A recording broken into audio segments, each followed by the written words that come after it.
close is he to a title shot in sharing the ring with Bud Crawford? I don't know. But Vergil, he's right there. He's right there. He's been proven that he belongs with the top fighters in the division.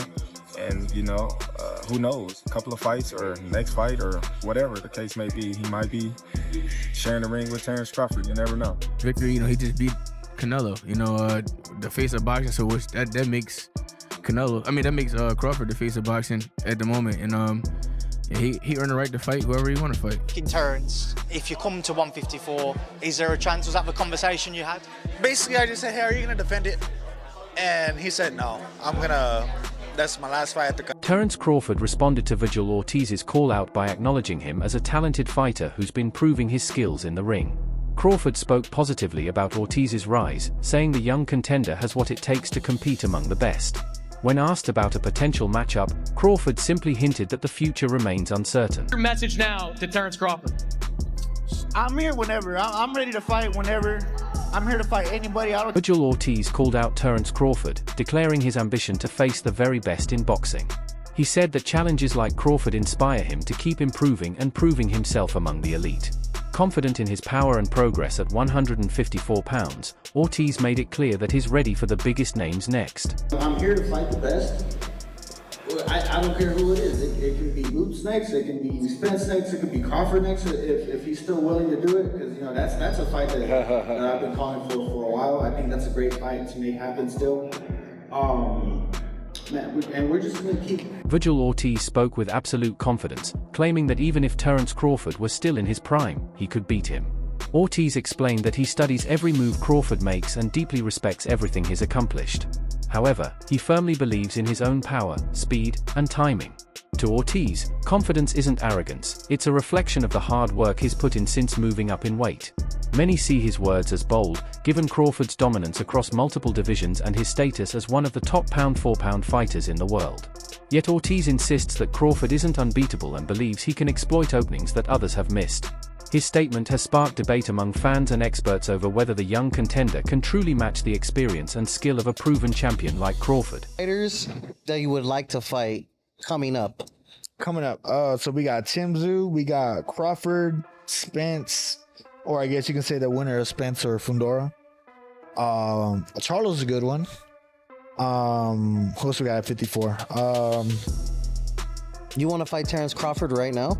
I would love to fight him, man. I think he's like probably the #1 pound-for-pound fighter right now. Do you think he's out of his peak? No. Or is he in his peak now? I think he's in his peak. And you're saying you could beat a peak prime Terence Crawford? I'm saying I believe that I can. I respect it 100%. I believe that I can. No, I respect him as a fighter though. That's the thing. When I want to fight people, it doesn't mean that, oh, I don't like you. Like, let's get it on. It's more like I respect your skills and I want to see if I can beat you. After Vergil Ortiz defeated Israel Madrimov, many fans quickly began comparing his performance to Terence Crawford's previous fight against the same opponent. Crawford addressed those comparisons directly, saying that while Ortiz did win, he didn't look dominant. He pointed out that Madrimov didn't seem as sharp or well-conditioned as he was when Crawford faced him. In Crawford's view, Madrimov wasn't at his best that night, and Ortiz's victory didn't prove much about how he would perform against an elite fighter like himself. Crawford's response was calm but confident, reminding fans that while Ortiz is talented, it's his own skill, experience, and fight IQ that truly set him apart. He was more prepared for my fight. If you watch him, he was winning the fight, and he gassed out. Oh yeah, that's true. He gassed out, and he said from, I don't know what type of sickness he had. So condition-wise, he wasn't as prepared. Yeah, that he had to pull out the first fight and come back. I don't know, but Vergil did good. He put a lot of pressure on him and, fought a good fight. But you could tell that he didn't leave unscarred. When you look at the faces of both fighters, you would have thought Vergil lost. Oh, okay. I did hurt his hand. His knuckle was broken. I don't know if you've seen him, like, last couple of Vergil. Yeah. Ortiz, yeah, he had a broke hand, but he said he didn't know anyway. He didn't feel it throughout the fight. Yeah. It was a good fight. I thought Madrimov was doing too much moving, right? In the beginning rounds, which that was getting the rounds in the bank, but at the same time he was exerting too much energy. How do you feel about when people say, because Eddie Hearn said it, a few people were saying it, that you moved up to 154 and you didn't have the success that you had in all these times. So they're thinking it's because of the weight, when I'm saying it's the style. Majimov wasn't trying to commit as much, and you hurt him, he never hurt you. Right. So how do you feel about everybody saying that? Well, I laugh. I won the fight. They making it seem like I lost. Well, Eddie was like, no, I think that night in August, he was like, no, I don't know about that. I think, no, Eddie was, I believe Eddie was saying that. Eddie was complaining about the scorecards. Nobody said Majimov. Eddie was saying that it was closer than that. Maybe Majimov could have won. Like, he was saying, I think he was. I think he was. He's trying to get you mad at Eddie. No. Terence Crawford's next major move is already set. He's scheduled to face Carlos Adams on March 28th in Omaha, marking his debut in the 160-pound division. Crawford has stated that he plans to stay at this weight for 1 or 2 fights to capture another championship and become a 3-division undisputed champion. Adams is known for his strength and endurance, making this a solid first test for Crawford at middleweight. While the matchup has fans excited, it also raises questions about whether Crawford will ever return to 154 pounds to face contenders like Vergil Ortiz or Unturned. For now, Crawford's focus remains on adjusting to his new division and proving that his elite skills can hold up against naturally bigger opponents. Many analysts believe that if he succeeds, he'll further solidify his legacy as one of boxing's all-time greats. They all understand that Terence Crawford can drop down to middleweight after defeating Canelo in September and becoming the undisputed super middleweight. Terence Crawford can now drop down to middleweight, 160, right? And become undisputed at 160 with 1 to 2 fights. 2 fights max, right? He'll be 39 years old in September. 2 fights, Terence Crawford can become undisputed, max at 160. He can fight Carlos Adames in March. And then he can fight the winner of Lara versus Janibek in the summertime, August, right? And this gives Terence Crawford the history he needs to 1000% cement himself as, in my opinion, it's all opinionated, but this just cements Terence Crawford as top 5 greatest boxers in history. In my opinion. It cements him as top 5 greatest boxers in history because this will make Terence Crawford a 6-division champion and 4-division undisputed champion. That's what that makes Terence Crawford. That's historic. That's absolutely historic. And if Terence Crawford can pull that off, becoming a 6-division champion and a 4-division undisputed champion, that's massive, right? In my opinion, those accomplishments in the fashion that Terence Crawford wins these fights, he's not just winning. When he beat Errol Spence for undisputed, he dominated and stopped Errol Spence in a manner not many people saw coming. When he fought Canelo Alvarez, he did exactly what I thought he was going to do, dominate that fight. Vergil Ortiz has long shown interest in fighting Terence Crawford, but rumors surfaced claiming that the WBO had offered him the fight twice and that he turned it down both times. In a later interview, Ortiz firmly denied those claims, stating that he never received any official offer. He emphasized that if the opportunity had truly been presented, he would have accepted it immediately without hesitation. Frustrated by how quickly the false story spread, Ortiz clarified that neither he nor his team ever refused a fight with Crawford. He expressed deep respect for Crawford's accomplishments and described the matchup as a career-defining challenge, not something to shy away from. His response helped clear up confusion among fans, many of whom had believed he had avoided the fight. Ortiz concluded by saying that while timing and proper arrangements are important, his desire to face Crawford has always been real. I wanted to see that fight, you against Terence Crawford. You know, when you was at welterweight, and obviously, You couldn't stay at that weight class. But then he moved up.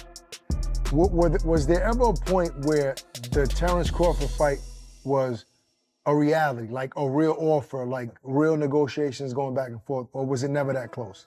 It was never that close, man. So, you know, I know a lot of people say that the WBO president said that we turned down the fight. I never got an offer. I wouldn't have said no. I would not have. I wanted that fight so bad. I mean, I'm not the type of person to say, I want to fight this guy and keep pushing it and then get the opportunity and say no. There are fighters like that. I'm not like that. Yeah, you know, we believe that. I would have said yes, but what about your trainer, Robert? Have you ever had a conversation with him about the Terence Crawford fight? More with my dad. Okay. More with my dad. You know, there were some days where he'll be like, you beat him if you fight like this, or if you fight like this, you don't beat him. So, really? Your father really said Yeah, he would tell me. No, he tells me the truth. He tells me the truth. If you fight him like this, you beat him. Other days, you're not gonna beat him like this. You know, you might not remember, but when we had our show, I believe it was called Sweet Scientist at the time with The Zone, and we had you on, and you were one of our first guests, and I asked you about Crawford, and you was like, nah, not yet, I'm not ready for him. You know, that was humble. No one really speaks like that. Now, you was ready for him maybe about 6 months later, but still you were humble enough to say that. Do you remember that? I don't. Yeah, no, I don't. Hell no. Jaron Boots-Enis, another top contender at super welterweight, has also expressed interest in fighting Terence Crawford. However, he acknowledged that after Crawford's victory over Canelo Alvarez, the veteran has become the face of boxing, meaning it's now up to Crawford to decide his next move. Enis praised Crawford's achievements but made it clear that he's ready whenever Crawford is. He explained that he doesn't chase fights out of desperation, but knows that facing Crawford would be a chance to prove himself against one of the sport's most skilled technicians. Fans viewed his words as both respectful and challenging. After Vergil Ortiz's most recent victory, Jaron Ennis joined him in the ring, and the two exchanged words in a friendly but competitive manner, instantly creating buzz around a potential matchup. The moment captured the excitement and tension that already exist between the two rising stars. Ennis, who currently holds the WBA super welterweight title, had previously hinted, before his fight with Erickson Lubin, that he wanted a showdown with one of boxing's biggest names. Seeing Ortiz and Ennis face-to-face after Ortiz's win gave fans hope for what could become one of the biggest boxing events of 2026. The encounter made it clear that both fighters understand their growing reputations and the importance of making the kind of fights that fans truly want to see. I think this is one of the best American fights that can be made. For sure. And with all due respect to everyone else around the world, I think it has to be in America. For sure. Right? It gotta be. I feel like you gotta do this one in the States because everybody wanna see it. Everybody go. I think it's a pay-per-view fight for, and I think everybody will pay to see it, or everybody will come out to come see it wherever it's at, whether it's in Vegas, Madison Square Garden, wherever it's at. What's your obviously you'd love it in Philly, but I don't think it'll be Philly, right? No, absolutely. Okay, it's not gonna be in Philly, yeah. So where is the ideal spot for it? What deserves to host this fight? Which venue in your opinion? To me, either anywhere in Vegas, so like the T-Mobile Arena, yeah, or maybe go old school MGM. Oh man, I love the MGM. Or we can go Madison Square Garden. Okay. I think Madison Square Garden would be crazy as well. That'd be historic as well. So either one. There aren't enough big fights at the big MSG. No, I'm not talking about the theater. No, I'm talking about cool. the big one. Yes, I'm talking about the big one. That's why I say I always wanted to fight at MSG anyway. So, I like how it looks in there. It's really incredible. Nice. When they have fights and stuff in there. So, for me, it would be either the T-Mobile Arena or take it back. We can go MGM, or we can do Madison Square Garden. Do you think he would say yes to MSG because that's kind of a home game for you, right? That's so close to Philly. I mean, I feel like he has a deep fan base. I feel like all his fans and stuff will come. If it was to be in New York, I feel like they all will come. He got a good fan base. I got a good fan base. I feel like it'll make for a great fight. Who don't want to come to New York? Oh my God. There was a time where MSG was holding all these big fights, hosting, and now I feel like every couple of years we get one. We got Taylor Serrano. Prior to that, it was Brooklyn's cool and all, but we got to go back to the Mecca. The Mecca is the best. I would absolutely love that. In your perfect world as well, he fights November 8th. Yep. How soon could we get this fight? You obviously didn't get hurt in your fight, I would imagine, right? 72 seconds? Yeah. Unless something happened? I mean, it depends on how his fight go. If he's in a war, maybe we'll see. Maybe April, March, April. If not, if he make quick work of it, who knows? We could be back in there sooner. So it's all for real. It's all up to to how him right now, because he the one that has a fight. You know, hopefully he doesn't get no cuts, no broken hands or anything, or anything hurt on him. So you got it's dependent on him at the moment. The other two options, of course, Sebastian Fundora and I think Xander Zayas. Yeah. What I'm hearing is there is some interest from MSG to have you versus Xander Zayas at MSG. Are you hearing this as well? I'm with whatever. That's what I can't wait. You want all these guys? I like these options for you. I'm really about to show y'all.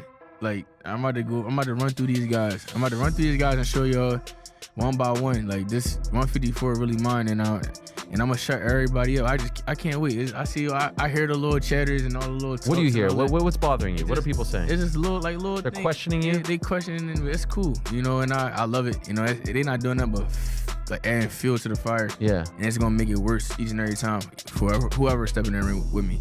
Seeing what Terence did not that long ago, did that give you motivation? Because it feels like for the longest time, people were questioning him, doubting him. He wasn't getting the big opportunities, the big fights. Do you see yourself in his journey a little bit as well?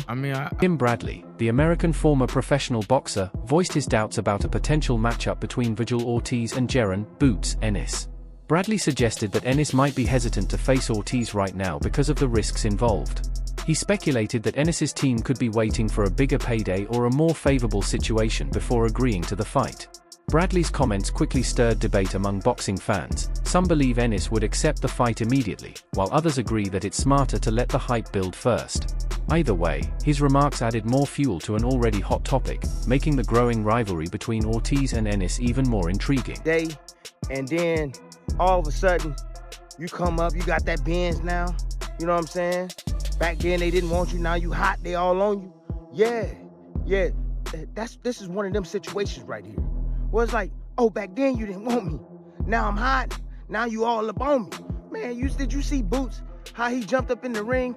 I didn't know if that was Boots or Rick Ross. I was like, damn, is that Rick Ross in there? Like, all the jewelry he had on and everything. I'm like, who the hell is this dude?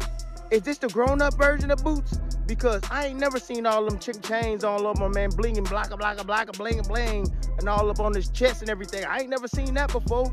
I'm like, this dude got a new persona. Is this the killer Boots? This is what we've been waiting on? Because I'm sitting there going, oh, this is... Promoter Eddie Hearn spoke candidly about the challenges surrounding a potential matchup between Vergil Ortiz and Jaron "Boots" Enis. He criticized some of the demands from both camps, explaining that negotiations have been difficult because each side believes its fighter deserves a larger share. Hearn noted that Enis's team often emphasizes that he is the superior boxer, while Ortiz's camp insists on fair recognition for his record and fan following. He added that, although this fight could be huge for the sport, it is currently held up by business disagreements and scheduling conflicts. Hearn even remarked that, at present, arranging a Crawford vs Ortiz fight might face fewer obstacles than setting up Ortiz vs Enis. His comments highlighted just how complex high-profile boxing negotiations can be, even when both fighters clearly want the bout. Vergil's a great fighter. This is not, there's nothing but respect from us, but we just know we win. And, it's not for us. Once you start hearing things like, we're the A side and we want 10 million and we want, what does Boots? It's like, what? Guys, Ortiz has never been a world champion. Great fighter. Boots has been world champion. He's been a unified champion, but neither of them are world champions now. They're just the top two fighters in the division. So if you truly believe that you're the best, make the fight. And it'll be really interesting to now see if they truly believe. Because the fight's there, the fight's done, the money's there, the pay-per-view's there. I mean, it's a massive fight, but you can find an excuse if you don't want to do it. So we'll see. And obviously we saw the fighters face off, and we know you want to fight, the fighters clearly want to fight. And you mentioned the $10 million mark by Rick Merigian, I believe his name is, the manager of Vergil Ortiz. Do you see it as an obstacle? I mean, is it a real obstacle? If you come out with things, Vergil Ortiz recently shared his thoughts on Terence Crawford's current weight situation. He said he doesn't believe Crawford will drop back down to 154 pounds, as the champion has now bulked up and adapted his body to the higher weight classes. After moving up to face Canelo Alvarez and preparing for middleweight bouts, Crawford's focus seems to have permanently shifted upward. Ortiz respects that, but admits it makes a potential fight between them harder to arrange. He added that he isn't waiting around and will continue taking big fights in his own division. Still, he remains hopeful that, someday, the timing might align and they could meet in the ring. Right now, the discussions around Ortiz, Crawford, and Ortiz-Enis highlight just how exciting the future of boxing looks at the higher weight classes. Ortiz's confidence and hunger for major fights are driving his rise, while Crawford's calm responses and strategic career choices reflect the mindset of an experienced champion who knows his worth. For you to fight at some point? No, so he's not coming back to 154. I spoke to him. This is my first time saying it on media. I spoke to him, and he's not going to come back to 154. He's going to fight his 2 last fights and retire. And you know what? I respect it because he's been undisputed at 140, at 147. Get your money and get out. I mean, what else do you have to prove? You know what I mean? So it's just like it's